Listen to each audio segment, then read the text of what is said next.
Bismillahirrahmanirrahim.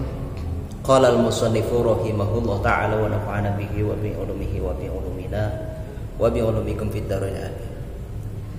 Kita lanjutkan kajian tentang ahkamul udhiyah. Sebagaimana sudah kita bacakan pada pertemuan sebelumnya.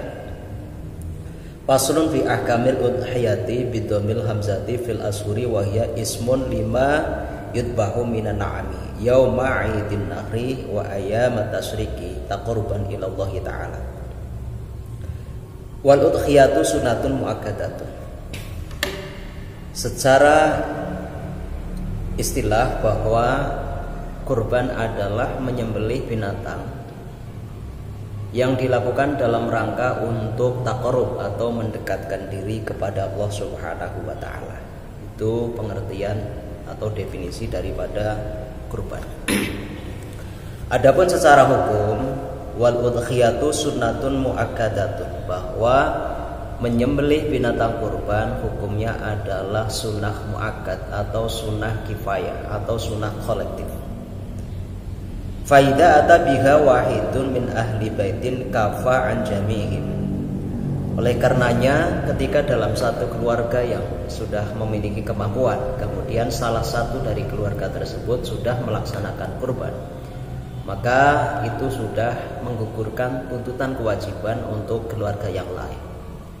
Ini bukan berarti bahwa kurban satu cukup untuk satu keluarga. Misalkan satu orang melaksanakan kurban dengan menyembelih satu kambing misalkan, itu cukup untuk satu orang, bukan berarti satu kambing untuk satu keluarga. Ini artinya bahwa hukum kurban adalah sunnah kifayah. Maka ketika dalam satu keluarga satu orang sudah melaksanakan kurban, maka ini sudah menggugurkan tuntutan kewajiban, tuntutan untuk satu keluarga. Artinya seperti itu. Wala tajibu al-udhiyatu illa bin nadari. Namun demikian, hukum kurban bisa berubah menjadi wajib ketika itu dinadari. Misalkan seperti ini. Ada orang mengikuti ujian misalkan. Kemudian dia mengatakan, nanti kalau saya lulus ujian saya akan kurban. Itu merubah hukum kurban menjadi wajib, yang tadinya sunnah menjadi wajib karena dinadari. Kalau besok saya mendapatkan rezeki yang banyak misalkan, usaha saya sukses, lamaran usaha kerja saya diterima misalkan, maka pada tahun depan nanti ketika datang bulan Dzulhijjah saya akan berkorban. Maka ini namanya nadar, yang kemudian merubah ketentuan hukum kurban yang semula sunnah muakkad menjadi wajib. Adapun ketika kurban itu sudah dinadari, maka kemudian akan muncul ketentuan hukum yang lain. Ini berkaitan dengan mudhohi, orang yang berkurban, yaitu bahwa dia kemudian diharamkan untuk memakan daging daripada kurban tersebut.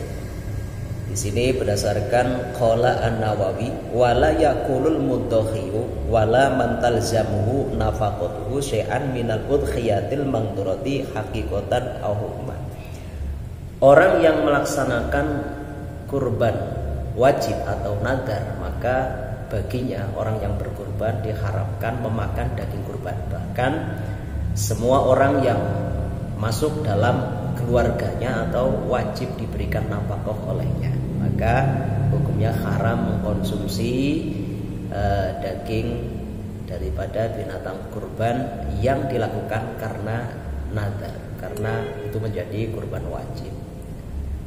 Dalam hal ini bagaimana kalau kemudian dia kepingin menikmati daging kurban? Ya tentunya diberikan dari daging kurban milik orang lain seperti itu.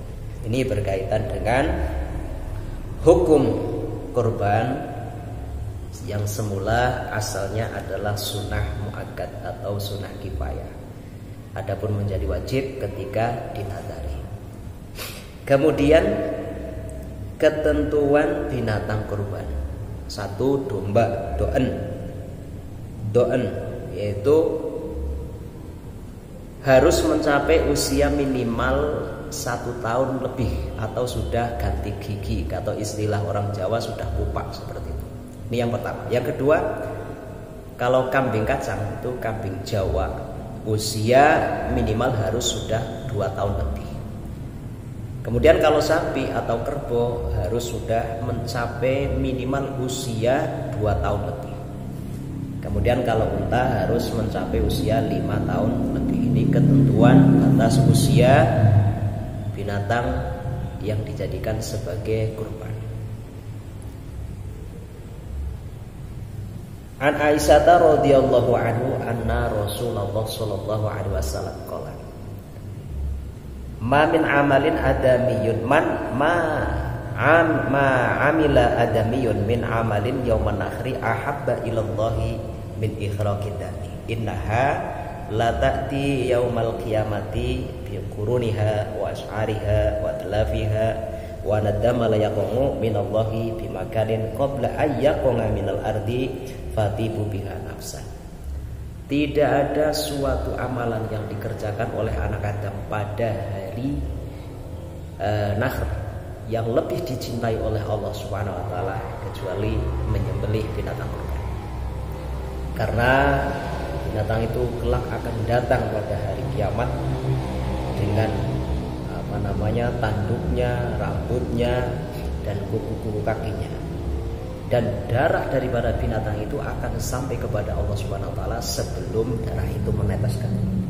Makanya kemudian Rasulullah sangat menganjurkan bagi orang yang sudah mampu untuk melaksanakan kurban. Demikian kita lanjutkan pembahasan tentang hukum kurban pada video selanjutnya. Wallahu a'lam bishawab. Assalamualaikum warahmatullahi wabarakatuh.